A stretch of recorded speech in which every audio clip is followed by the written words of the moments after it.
कई चेहरे हमारी हार देखने के लिए बैठे हैं। एक दिन हम मुस्कुराकर उनकी उम्मीदों का जनाना निकाल देंगे। नमस्कार साथियों, आप सभी का इस डिजिटल प्लेटफॉर्म पर दिल खोल कर स्वागत है। इस संत और संप्रदाय की श्रृंखला में निरंतर रूप से अपनी कक्षाएं प्रारंभ है और आज अपन बात करेंगे संत पीपा जी के बारे में। सर्वप्रथम बात करते हैं संत पीपा का जन्म कब होता है। संत पीपा का जन्म 1725 को कहाँ पर होता है? गागरोन के अंदर होता है। कहाँ होता है? गागरोन के अंदर होता है। और ये गागरोन कहाँ पड़ता है? ये झालावाड़ के अंदर पड़ता है। कहाँ पड़ता है? झालावाड़ के अंदर पड़ता है। फिर अपन बात करते हैं ये शासक कहाँ के थे। जो संत पीपा थे ये शुरुआत में शासक थे और शासक कहाँ के थे? तो ये गागरोन झालावाड़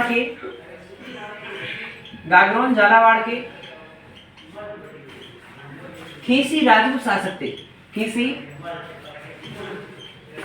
राजपूत शासक थे ऐसा माना जाता है और माना किया जाता है और स्पष्ट रूप से उल्लेख भी है इस 10th क्लास की बुक में। राजस्थान में धार्मिक आंदोलन का प्रसार करने वाला संत पीपा को माना जाता है और धार्मिक आंदोलन का श्री गणेश करने वाला संत धन्ना को माना जाता है और ये दोनों एक दूसरे के समकालीन थे। आगे पर बात करते हैं इनके गुरु का क्या नाम था। तो इनके गुरु का नाम था रामानंद जी।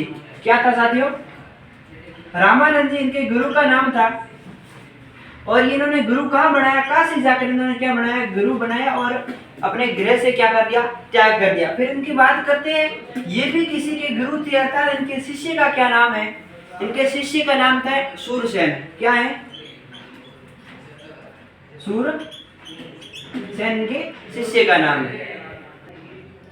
पीपा ने बताया कि मोक्ष प्राप्ति करनी है तो इन्होंने मोक्ष प्राप्ति का साधन माना है नाम स्मरण को। किसको माना है? नाम स्मरण को इन्होंने क्या माना? मोक्ष प्राप्ति का साधन माना। और ये सेम बात किसने कही थी? संत धन्ना ने भी ये सेम बात कही थी और अपने उदाहरण दिया था वर्तमान परिप्रेक्ष्य में संत प्रेमानंद जी का। और उन्होंने यह भी कहा अगर ईश्वर की प्राप्ति करनी है तो उसमें गुरु का दिशा निर्देश होना क्या है? अनिवार्य है।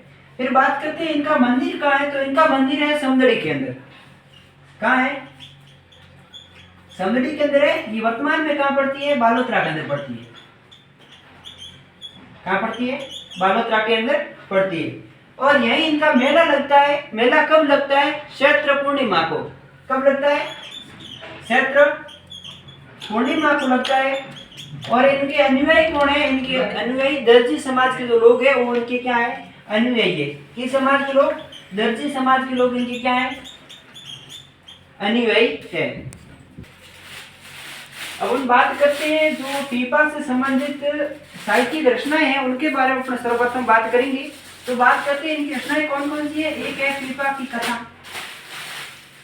पीपा की कथा। एक है पीपा परसी। पीपा परसी। एक है पीपा की वाणी। पीपा की वाणी। एक है साखिया। क्या है? साखिया। एक है पद। एक है 17वीं शताब्दी में पीपा द्वारा लिखित ग्रंथ। 17वीं शताब्दी में पीपा द्वारा हस्तलिखित ग्रंथ। ये इनकी क्या होगी? साहित्यिक रचनाएं होगी। कौन कौन सी? एक पीपा की कथा, पीपा परसी, पीपा की वाणी, साखिया, पद, 17वीं शताब्दी में पीपा द्वारा लिखित ग्रंथ। पीपा ने मूर्ति पूजा क्या किया था? विरोध किया था। तेरे कपड़े गीले। पीपा ने मूर्ति पूजा क्या किया था? विरोध किया था। किसका? जो मूर्ति पूजा थी इसका इन्होंने क्या किया? विरोध किया। मूर्ति पूजा क्या किया? विरोध किया। साथ में इन्होंने जो बाहरी आडंबर थी उनका भी विरोध किया और समाज में जो ऊंच नीच की प्रथा थी उसको भी इन्होंने समाप्त करने की क्या की? अपील की और ईश्वर प्राप्ति को इन्होंने सबसे सर्वश्रेष्ठ रास्ता माना है। यहाँ पर संत पीपा कंप्लीट होते हैं। अपन नेक्स्ट क्लासेस जो भी आएगी उनकी अपन टाइमिंग बढ़ाएंगे। जय हिंद, जय भारत। अगर वीडियो पसंद आया हो तो लाइक कीजिए, शेयर कीजिए एंड हमारे चैनल को सब्सक्राइब कीजिए।